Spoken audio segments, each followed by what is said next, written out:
So for those in the audience who might not have already used demand gen or might be very early on in their kind of experiments with it, could you briefly summarize what demand gen campaigns are and what kind of goals they're typically used to achieve? Yeah.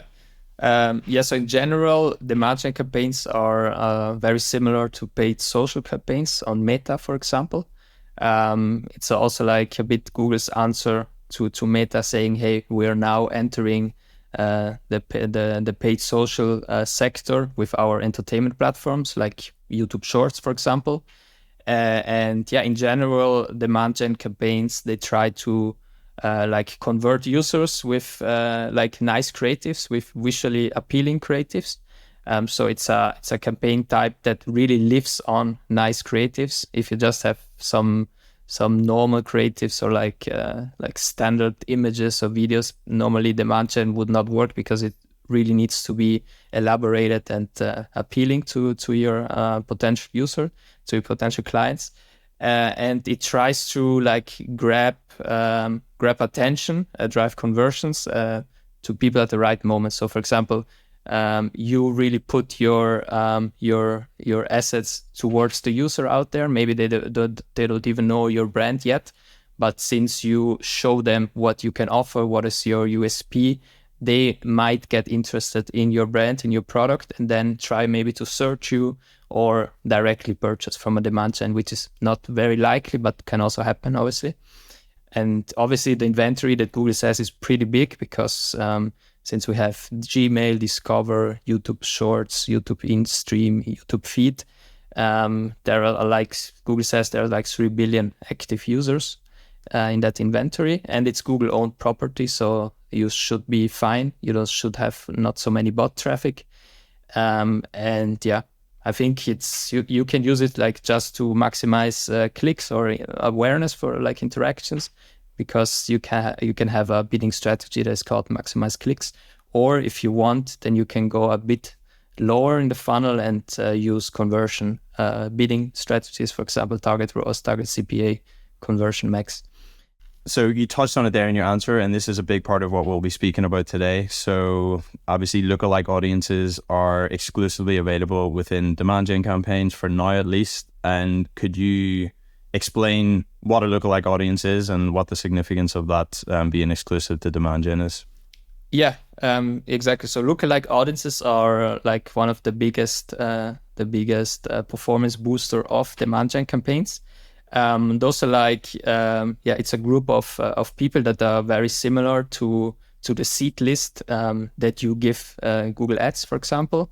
You can choose your seed list, which is first party data normally. For example, customer match lists or previous purchaser or previous converters, whatever. You can go really creative there. You can put all different first party data that you really want. And then Google tries to find very similar people to your first party data that you give Google. And I think this is a very strong performance booster for demand gen. And it's, as I said before, demand gen is the only campaign type where you can use that lookalike audiences. There are also some really nice facts about lookalikes, for example, that I think not many know. I also found some of them just previously. For example, if you create a new lookalike audience, Google needs normally more than 2 days, 48 hours minimum, in order to use the lookalike audience to show your ads. So, for example, if you plan, for example, for next week a new demand gen campaign where you just want to target lookalikes, you always have to plan 2 days ahead in order to make the lookalike campaign, lookalike audience eligible to show. If not, it would go to other audiences that you might put in your campaign type. The lookalike segment performance depends on the quality of your first party data. Obviously, the more data you can give, the better the algorithm will find similar people, and also the more those people that you include in your first party data, the more those people have in common, then it's also easier for the Google Ads algorithm to find the best similar persons. And yeah, for example, Google started using lookalikes, like for you needed to have at least 1,000 data entries, and then they reduced it to 100 to like make the barrier to enter for smaller clients a bit less. So yeah, I think lookalikes can be really strong, and there can also be a lot. You can also do a lot of strategies around lookalike audiences that we'll talk later then. Yeah. Thanks for watching this clip from the Paid Media Lab. If you found it useful, you can get the full-length episode on the Lunio YouTube channel, where you can also subscribe to catch all our latest releases.